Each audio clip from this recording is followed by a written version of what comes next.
Magandang araw sa inyong lahat, mga gilo naming tagapakinig. Muli po mga kaibigan, narito na po ang pagpapatuloy at hulingog to ng liyang kasaysayan na ipinadala ni SP. Dito sa ating dulang, Love and Memories.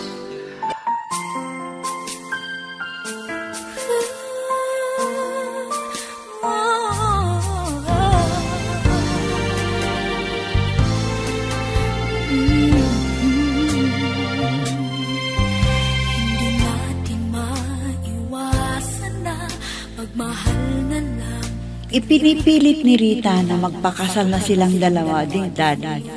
Pero tumanggi siya. Kahit ang mami pa niya ang kumukumbinse na magpakasal na sila ni Rita. Maraming iniisip na paraan si Rita para pakasalan ni Danny. Pero palpak lahat ng paraan niya. Nandiyan na yung sinisiraan niya ako sa aking ama. Pero hindi naniwala dahil tinanong ako ng aking ama. Kaya walang nagawa si Rita hanggang nawala ng pag-asa na balikan siya ni Danny. Kaya nabaliw ito. Minsan, kinausap ako ng itay at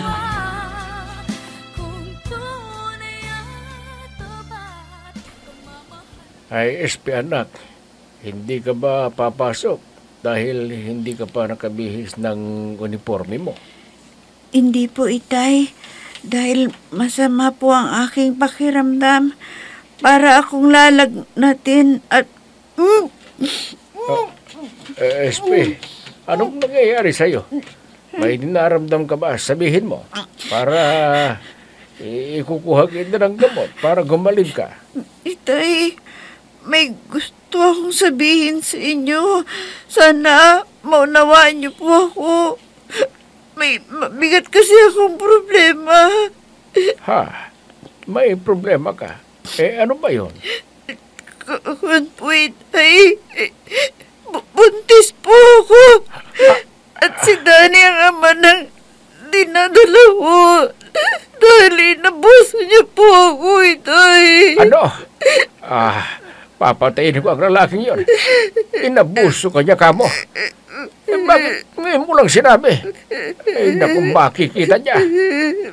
SP, pwede ba ako pumasok dyan? Mag-usap tayo.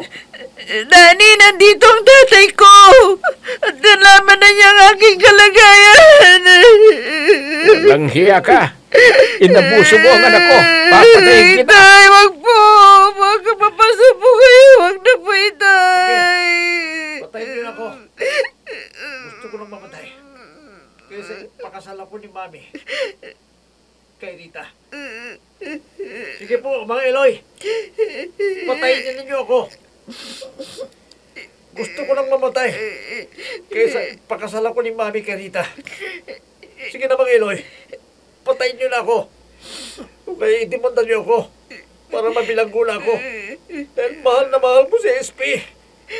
Pero kung wala ng pagmamahal sa akin, sabihin mo lang kay itay mo na patayin na ako.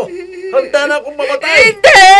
Hindi ako papayag na mamatay mabilang ko ama ng aking pinagbubuntis. Sige. Hindi kita sasaktan.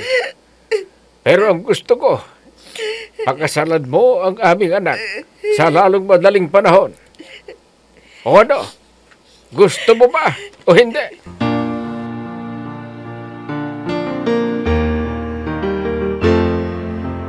I'm so blessed I have you, 'cause you gave the world to me. You're my inspiration, the perfect one in my life forever. You make my life complete. Mami, sana unawain niyo ako. Hindi ko mahal si Rita dahil masamang kanyang ugali. At gusto niya akong maging sunod-sunuran sa kanya. Ang gusto lang sa akin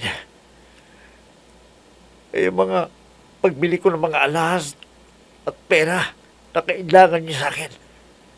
At marami pang gusto niyang makamit sa buhay. Alam mo ba, sa labis niyang pagmamahal sa iyo, ay nasiraan siya ng bait.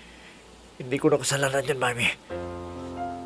Kung nangyari sa kanya yun, karma na sa kanya.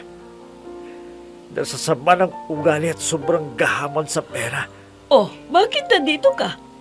Di ba iniwan mo na ako? At wala kang pakialam sa ina mo? Dahil hindi mo na iniisip ang mga sakripisyo ko. Paano naman, Mami? Mas kinakampihan mo ang hindi mo, anak. Ako na nagmamahal sa'yo.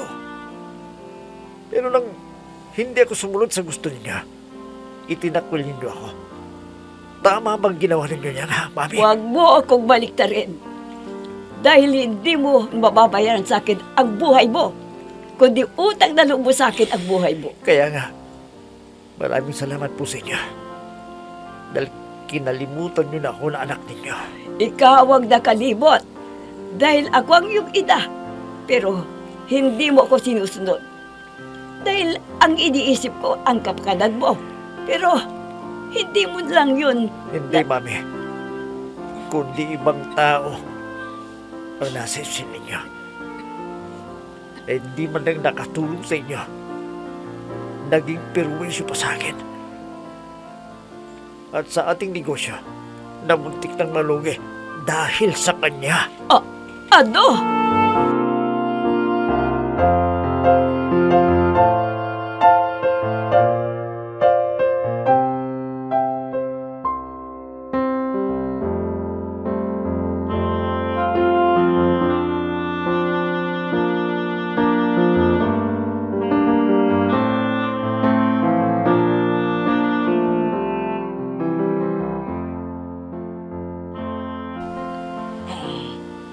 Maswerte ang anak natin, Narda. Akalain mo, may kaya ang nabingwit niya. Pati tayo ay nakatikim ng ginhawa sa buhay. Ay, oo nga, Eloy. Pag pumupunta tayo sa palengke, ay hindi na tricycle ang sasakyan natin, kundi kotse na at may driver pa. Oo nga marami ang nainggit sa atin. Dahil bigla ang ating pagyaman. Kaya lahat ng gusto kong kainin ay nabibili ko. Kaya huwag ka nang uminom ng alak para hindi ka magkasakit. Para ma-enjoy pa natin ang biyaya na dumarating sa atin sa pamamagitan ng ating anak. Buti na lang at napatapos natin siya sa kanyang pag-aaral at pinakikinabangan na rin niya. Oo nga, Narda. Nagtiyaga si SP kaya nakamit niya ang katuparan ng kanyang mga pangarap. At hindi niya kalain na makakapag-asawa ng anak ng isang negosyante at nag-iisa pang anak. Oo, pero magkakaroon sila ng anak kaya madadagdagan na rin ang miyembro ng pamilya nila. At sana, tanggapin ng mami ni Danny na maging manugang ang anak natin. Siyempre, sa simula ay may sama ng loob. Pero maghihirom din ang sugat sa puso niya. Kaya hayaan na lang natin. Basta hindi niya saktan o kaya ay laitin ang ating anak. Sa bagay, hindi sila nakatira doon sa bahay ni Danny. At may sarili silang bahay. Kaya hindi problema ni Ispe ang kanyang biyanan. Minsan ng isang simpleng ngiti ay mayroong dala. Isang tapat na hangarin at pangakong dakila. Hindi man ito pinapansin, minsa'y Talagang hindi na ako pinakinggan ni Daddy. Yung pakiusap ko sa kanya, hindi man lang dinalaw si Rita na nasa ospital na nawala sa sarili niya. Dahil sa pagkabigo niya, nabalikan siya ni Daddy. Sa bagay, hindi ko masisisi si Daddy kung ayaw na niya kay Rita. Dahil nasobrahan naman ni Rita ang paghihigpit niya kay Daddy.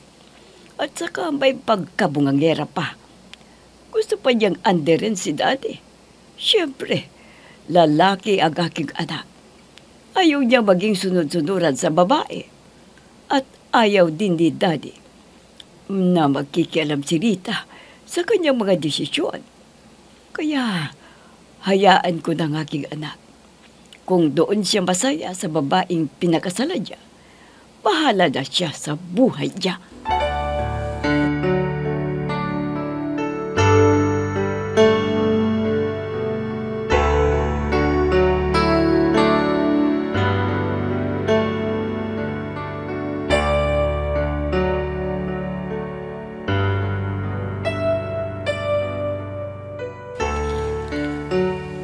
O anong masasabi mo sa pinagawa kong bahay natin?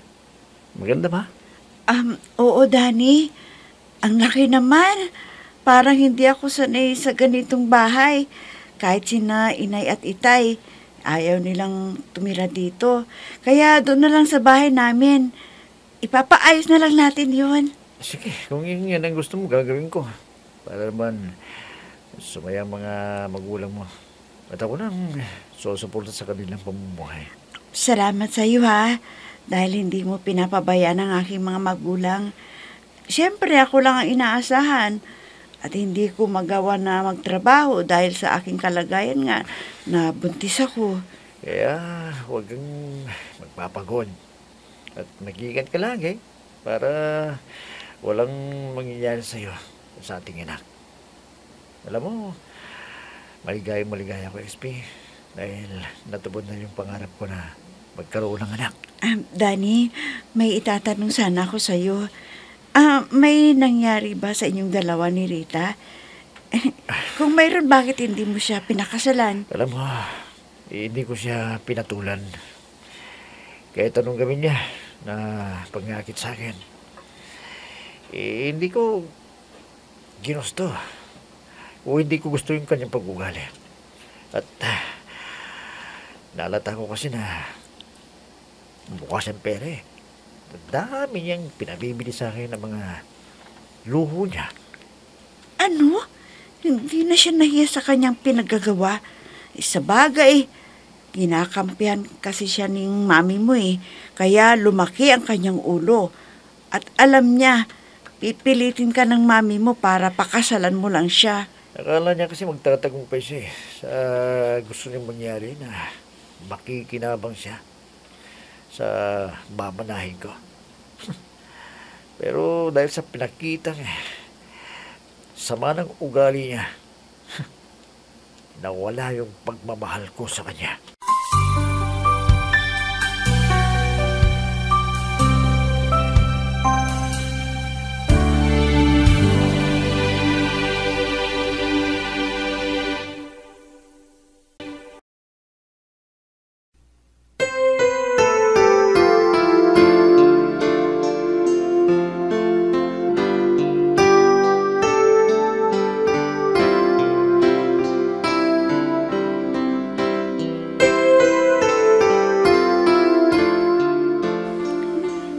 Nakakainip din pala pag nandito ka lang sa bahay na mag-isa. Walang ginagawa. Paano naman kasi? Itong si Danny, ayaw niya akong mapagod sa trabaho. Kaya pinagbakasyon niya ako. Kaya lang, hinahanap-hanap ko yung dati kong ginagawa. Pag nandito ka lang sa bahay maghapon, marami kang naiisip na gumugulo sa isipan mo.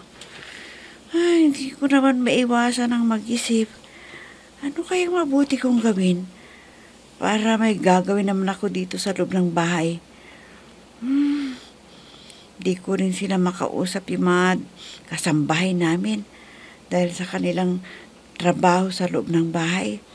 Sabi naman ni Dali, hindi ako pwedeng lumabas kung ako lang mag-isa. Ay, mahirap din palang magbuntis. Hindi ka makakilos ng mabilisan. Dapat mag-ingat ka palagi para walang masamang mangyari sa bata, sabi niya sa akin. Ganito rin kayang pinagdaanan ni inay noon sa akin. Kaya ito rin ang nararamdaman ko. Ay, kailangan kong alagaan ang aking sarili para matutuwa si Danny paglabas ng aming baby. I'll be with you for the rest of my life. From the bottom of my heart, I'll always be with you.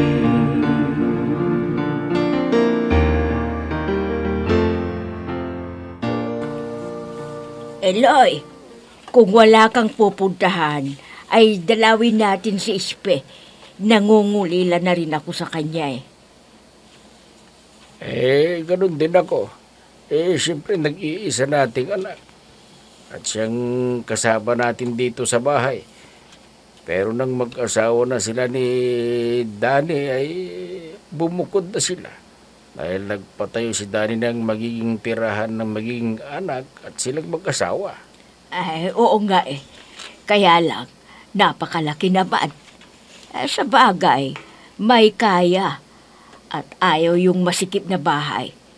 Siguro, ang alam niya ay payag din tayo na makitira doon. Ikaw kasi ayaw mo ng bahay na malaki. At wala ka nang gagawin doon, kundi kumain at matulog.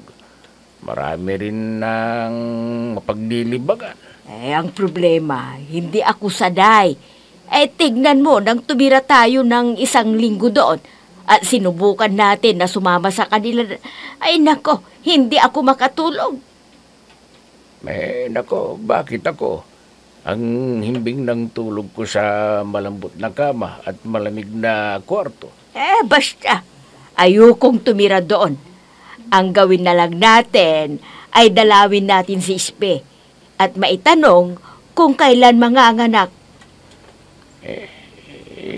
Sige, ikaw ang bahala. Kung yan ang gusto mo, di puntahan natin. Hindi bali at naayos na rin ang bahay natin. Lumuwag at kumpleto ng modernong kasangkapan. At kumpleto rin ang mga kakainin dito. Para tayong pensyonado sa buhay.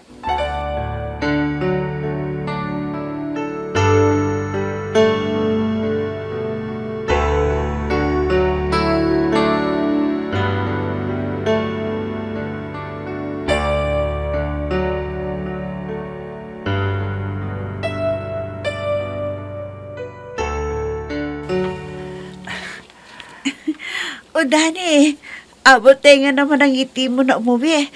Ano bang nangyari sa'yo ha? Alam mo, may magandang ibabalita ko sa'yo. Alam mo, punta mo sa bahay. Dahil tinawagan ako ni Mami. Ha? Ganun ba? Oo. O ano naman ang sinabi niya sa'yo? Doon ka na ba uuwi? Hindi Inabi niya na nagkamali siya sa pagpili kay Rita. Dahil niloko niya si Mami. At tanggap na niya ngayon na manugag ka. Dami niyang tanong tungkol sa iyo At hindi raw ako nagkamali sa babaeng mamahalin ko habang buhay.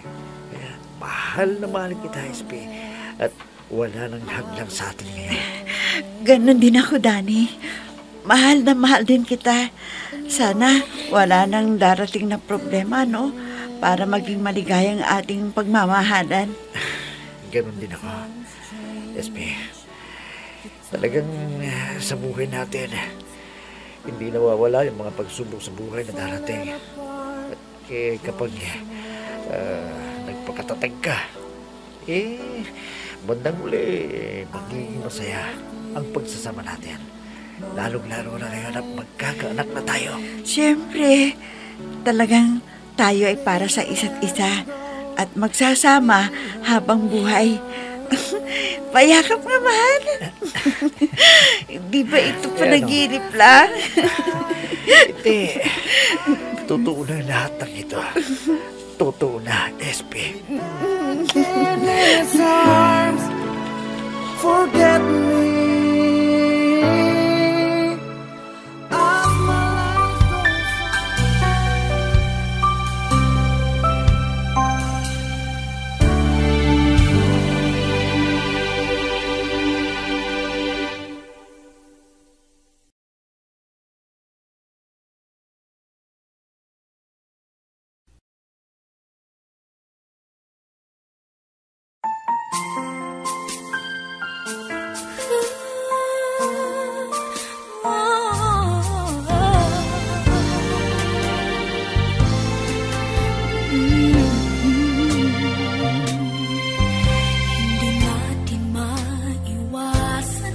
Hindi ko akalain na ang taong kinaiinisan ko ay siyang naging kapalaran ko habang buhay. Maligaya kaming dalawa ni Danny, kapiling ang aming anak. At tanggap na rin ako ng mami niya.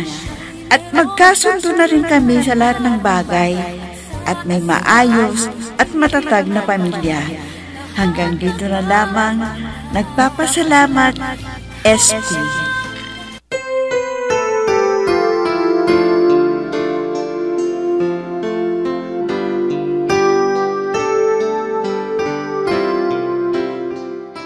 At dyan na po nagtatapos, mga kaibigan, ang liham kasaysayan na ipinadala ni SP.